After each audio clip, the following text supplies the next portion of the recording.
네, 안녕하십니까, 구독자 여러분들. 저는 상명대학교 화학에너지공학과의 강석 교수라고 합니다. 만나서 반갑습니다. 오늘따라 주제는 저번 주제와 좀 이어지는 주제라 보시면 되겠습니다. 지난 시간에는 우리가 어떤 그 특정 플라스틱 있죠? 너무나 뭐 짬뽕 그릇이나 우동 그릇에 많이 쓰이는 멜라민 플라스틱에 대해서 알아봤었는데요. 이번에는 식판에 대해서 좀 알아보려고 합니다. 저런 식판에 담긴 음식을 안 드셔본 분은 없을 것 같습니다. 뭐 당연히 저도 있고요. 왜냐하면 뭐 초중 고등학교 급식 식판을 많이 쓰이고요. 그다음에 뭐 각종 구내 식당들, 공공장소 식당들 이렇게 보시거나 아니면 기업체 어느 식당들. 근데 보면 여전히 당연히 저런 식판을 쓰잖아요. 그래서 뭐 식판에 대해서 알아보려고 하는데요.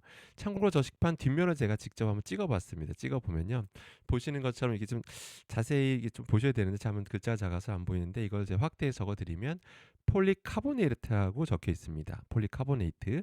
그래서 이것이 폴리카보네이트 적혀 있는데 이것이 무엇인지 한번 알아보는 시간을 갖겠습니다.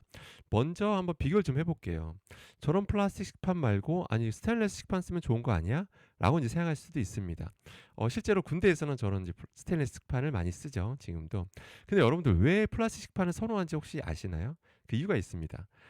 참고로 군대 다녀오신 분은 아실 텐데요. 저도 이제 논산훈련소 예전에 갔었을 때 그런 그 조리실에 방문했던 적이 여러 번 있는데 정말 가면 좀 놀랍니다. 왜냐하면 너무 시끄러워요. 그래서 스테인리스 식판이 뭐 좋아 보인 좋기도 하지만 워낙 수백 개, 뭐 수천, 심한 수천 개 이렇게 다루기도 하다 보니까 그러다 보면 계속 챙챙챙 소리가 계속 납니다. 계속 우리가 위에 덧붙여서 올려놓고 막 이러다 보면 정리하는 과정에서 뭐 씻는 과정에서 너무 시끄럽다 보니까 아무래도 저런 플라스틱 식판을 더 선호하는 게 현실이라고 합니다. 그래서 게다가 또 저런 스테인리스 저런 것들은 시간 지나면 이게 당연히 이게 좀 구부러지고 막 이렇게 하잖아요. 그러면 더 시끄러진대요. 당연히 더 시끄러질 수밖에 없죠. 그렇기 때문에 이런 현장에선 저런 플라스틱 식판을 좋아할 수밖에 없다라는 것도 여러분들이 참고하실 필요는 있습니다. 자, 그럼 폴리카보네이트 식판이 많이 쓰이는데, 근데 뭔가 익숙하죠, 저 이름이. 바로 지난 시간에 나왔던 바로 이건데요. 저 폴리카보네이트가 유명했던 것, 또 유행했던 이유가 뭐냐면, 여러분 락앤락이라는 그 제품 아시죠? 락앤락에서 저런 투명하고 단단한 걸 출시했었어요. 그래서 식품 보관 용기로 아주 선풍적인 인기를 끕니다. 그래서 엄청나게 판매가 됐었는데, 근데 계속해서 어떤 문제 제기가 됩니다. 뭐냐면 저걸 뭐로 만드냐면 환경 호르몬이라고 불리우는 BPA, 비스페놀 A로 저걸 만들거든요. 그러다 보니까 이제 반응 안 하고 남아 있는 잔류하는 것들이 있어요. 그런 상태에서 뜨거운 게 담거나 뭐 산도가 높거나 아니면 염분이 높거나 이런 거에 오래 노출되면 전 잔류하고 있던 BPA가 용출이 되다 보니까 미량이지만 노출되다 보니까 자꾸 문제제기가 됐던 거죠. 그래서 이런 회사에서도 이 회사에서도 더 이상 저걸 출시를 안 합니다. 당연히 더 좋은 제품을 만들기 위해서 노력해서 성공했고 다른 더 좋은 안전한 제품을 만들고 있거든요. 그 덕분에 우리 삶이 더 안전해진 거라고도 볼 수가 있는 거죠. 자, 아무튼 이때 등장했던 게 폴리카보네이트인데 이게 지금 우리 식판에 그대로 쓰이겠다라는 게 좀 현실이다라고 보시면 됩니다. 다행히 그 식판에 이제 색소를 넣어서 만드는 거죠. 자, 근데 BP의 독성 다시 한번 살펴보면요. 이 환경 호르몬이잖아요.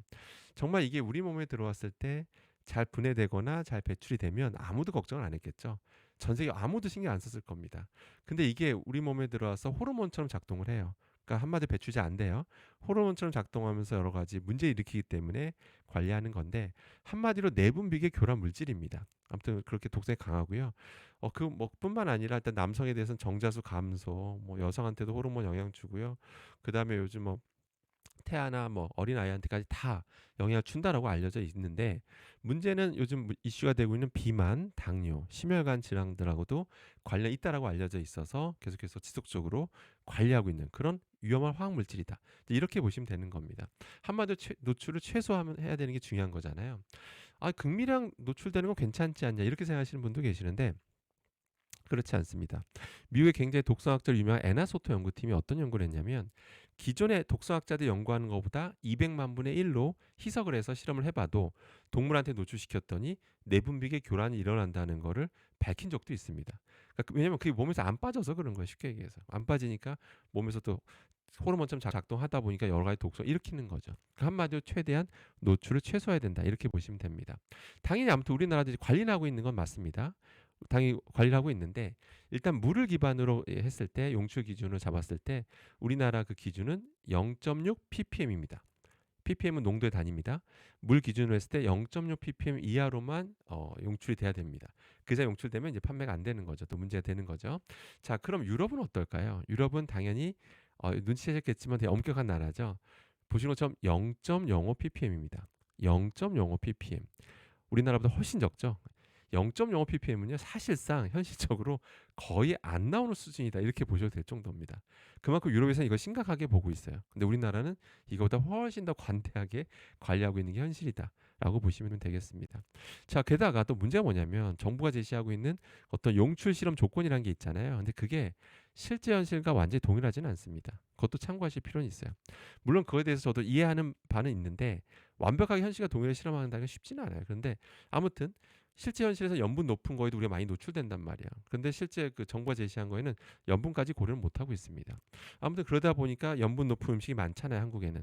그러다 보니까 훨씬 더 용치도 잘 되거든요. 그러니까 그것도 현실이다라는 거 참고하실 필요는 있고요. 그래서 염분이 많은 음식에 닿으면 역시 더 많이 용출될 수 있다라는 걸 여러분들 꼭 기억하셔야 됩니다. 자, 그러면 소재 역사를 다시 한번 살펴보면 그때 이 폴리카보네이트, 이 투명한 단단했던 이게 정말 전 세계적으로 선풍적인 인기를 끌었었거든요. 근데 어떻습니까? 문제 제기되니까 계속해서 그걸 해결하기 위해서 노력하다 보니까 더 안전한 소재가 만들어졌잖아요. 그래서 그런 식품용기로 또 다른 게 나와서 지금 팔리고 있는 거거든요. 그래서 저는 단정지어서 말씀드리고 수 있는 게 지금 식판으로 지금 멜라민 플라스틱 아니면 폴리카보네이트가 가장 많이 쓰입니다. 근데 이게 5년, 10년 지나도 그럴까요? 근데 저는 그렇게 생각하지 않습니다. 분명히 다른 걸로 대체될 것이라고 저는 100% 확신을 합니다. 당연히 누군가 노력하고 있고요. 저도 누군가 노력한다면 열심히 도와주려고 합니다. 분명히 저는 이게 언젠가 대체될 거라 확신을 갖고 있고요. 아까 소재 역사 보셨잖아요. 점점 더 안전하게 바뀌고 있는 추세다라는 꼭 기억하셔야 됩니다. 당장 이제 폴리카보네이트나 멜라민 플라스틱 대체할 만한 게 지금 없는데 분명히 될 거라고 저는 확신을 합니다. 그럼 그때까지 뭘 조심하셔야 되냐? 그럼 구내 식당에서 밥을 먹으면 안 되는 거냐?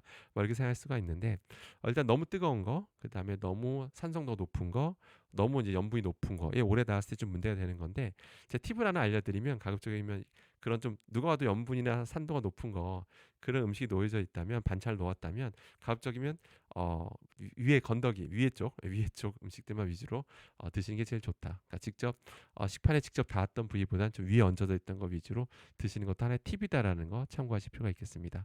항상 성원해 주셔서 감사드리고요. 저는 다음에 더 좋은 주제로 찾아뵙도록 하겠습니다. 감사합니다.